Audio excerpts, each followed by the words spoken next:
The IRS loses $234 billion to one loophole. It is written into the law. Every year, the United States Treasury quietly loses an amount of tax revenue so large that if it were a country, it would have the 58th largest economy on Earth. $234 billion. That is the 10-year cost, according to the Joint Committee on Taxation, of a single paragraph tucked inside Section 1014 of the Internal Revenue Code. It is called stepped-up basis, and it is the reason billionaires, middle-class retirees, and ordinary families who own a home or a brokerage account quietly pay zero tax on trillions of dollars in gains. This is not a hedge fund scheme. This is not a Cayman Islands trust. It is one line of plain English sitting in the tax code since 1921, and it works like this. When a person dies, the cost basis of their assets, meaning the price used to calculate capital gains tax, gets reset to the fair market value on the date of death.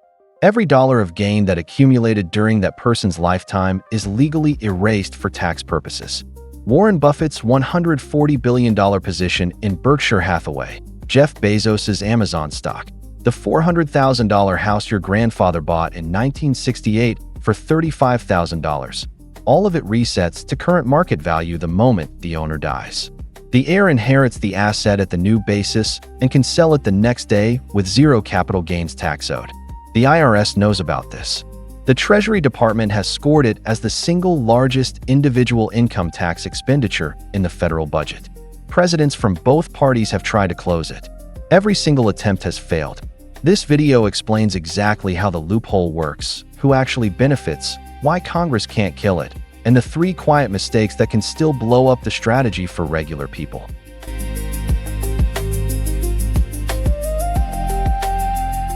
Start with the mechanism, because almost every tax advantage of dying rich in America flows from this one clause. Section 1014 of the Internal Revenue Code says that the basis of property in the hands of a person acquiring it from a decedent shall be the fair market value on the date of the decedent's death. In plain language, capital gains are taxed when you sell. The gain equals the sale price minus the basis. The basis is almost always the original purchase price plus improvements. But at death, the basis resets. The technical term is step up. If a parent bought 1,000 shares of Apple in 1990 at $1 per share and died in 2026 with those shares worth $250 each, the lifetime gain is $249,000. Under Section 1014, the heir's new basis becomes $250,000. If the heir sells the next day at $250 per share, the taxable gain is zero. If the heir waits a year and the stock climbs to $275, the taxable gain is only $25,000, not $274,000. The Treasury's own scoring shows the 10-year federal revenue loss at roughly $234 billion, and some independent analyses put it over $400 billion when you include state tax spillover. The step-up applies to stocks, bonds, real estate, private businesses, artwork, gold, collectibles, and crypto held in a personal name.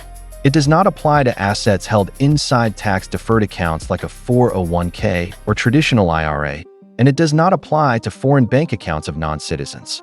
Everything else in a personal brokerage or deed gets the reset. This is not a loophole in the sense of exotic.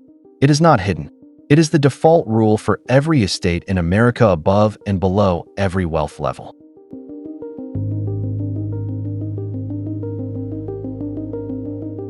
At the top of the wealth ladder, stepped-up basis is the reason net worth numbers for the ultra-wealthy are almost entirely untaxed.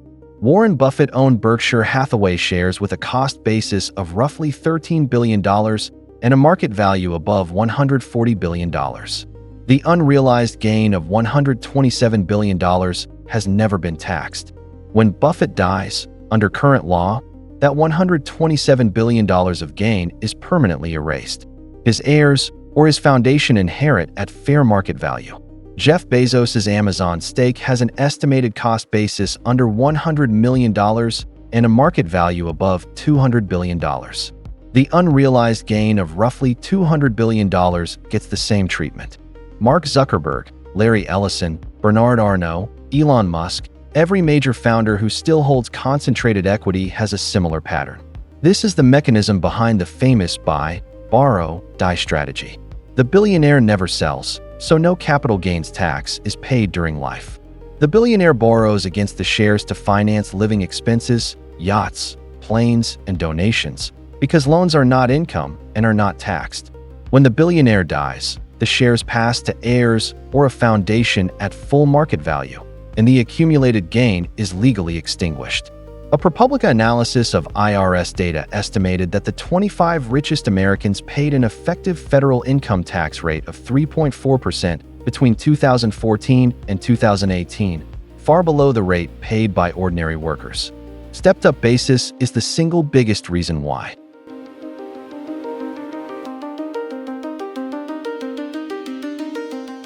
Now the part most people miss. Stepped-up basis is not just a billionaire toy.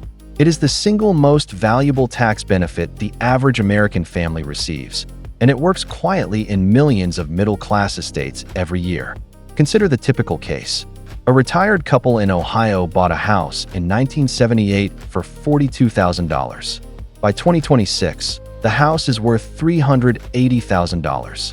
They also hold a personal brokerage account with $280,000 in index funds, originally invested over 40 years at a cost basis of about $65,000. Their unrealized gain across house and brokerage is roughly $553,000. If they sold everything during their lifetime, they would owe capital gains tax, partially offset by the $500,000 home sale exclusion for couples, but still owing roughly $32,000 to $42,000 in federal tax, plus state tax. Under current rules, if they simply hold the assets until death, their two adult children inherit at the fair market value basis. Same house, same brokerage, same paperwork, but capital gains tax owed $0. The children can sell immediately and keep the full $660,000. Same math applies to farmland passed down for 3 generations, a lake cabin in Michigan, a dividend stock a grandmother bought in 1962, a rental property in Florida. Roughly 98% of American estates fall below the federal estate tax exemption of $13.6 million per person, which means they owe no estate tax at all, and combined with stepped-up basis, they pay zero federal tax on a lifetime of appreciation. For middle-class America, the death of a parent is often the most valuable tax event in the family's life.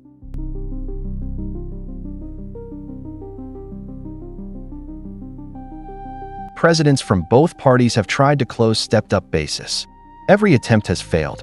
John F. Kennedy's Treasury proposed treating death as a realization event in 1963, meaning capital gains would be taxed at death. The proposal died in committee. Jimmy Carter revived it in 1978. Blocked. Barack Obama proposed it in 2015 as part of a tax reform package. Dead in Congress.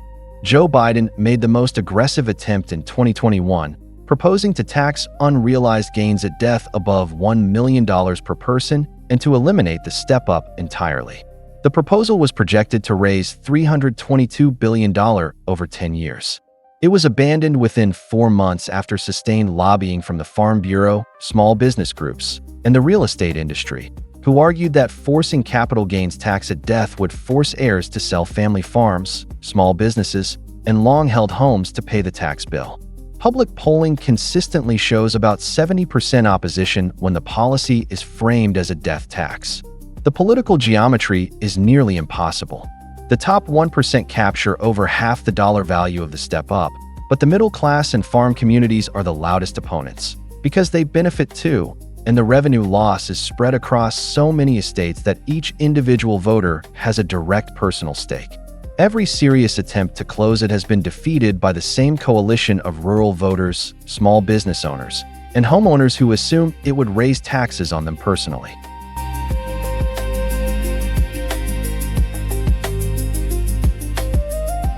Now the traps.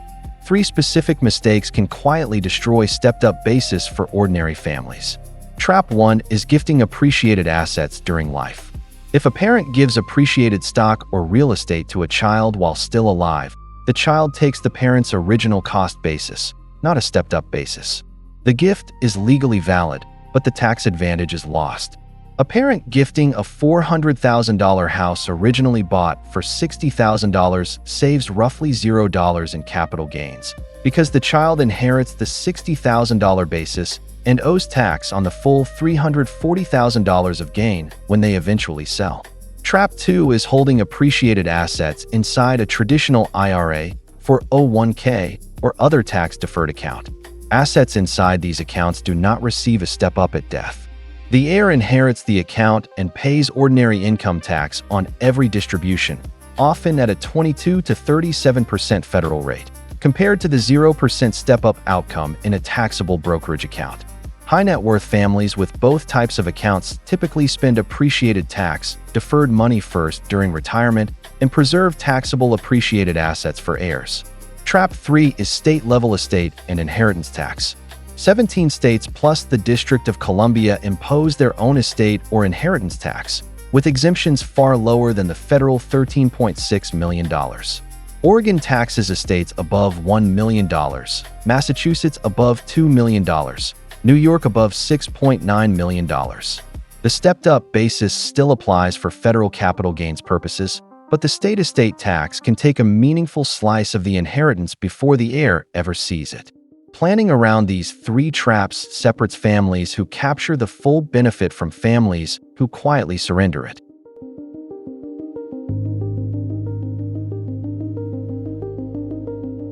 The verdict on stepped-up basis is strange.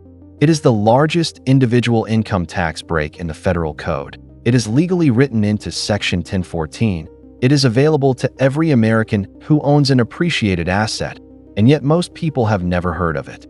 Every president since John F. Kennedy has known about it. Every Treasury secretary has scored it. Every major tax reform proposal has tried to narrow it. It is still standing. For billionaires, it is the engine of the buy, borrow, die strategy, quietly wiping out hundreds of billions of dollars in lifetime capital gains. For middle-class retirees, it is the single most valuable tax benefit of holding a home, a brokerage account, or farmland for decades. For the IRS, it is $234 billion of revenue that never appears on a single return. The next major attempt to close it will come. It will fail the same way every previous attempt has failed. In the meantime, the loophole is sitting in Section 1014, in plain English, waiting for anyone with a long-held appreciated asset and a solid estate plan to quietly benefit. If global tax policy like this fascinates you, subscribe for more. Every week, we break down one country, one loophole, or one real workaround the mainstream finance channels miss. Hit the bell so you never miss the next one. We'll see you soon.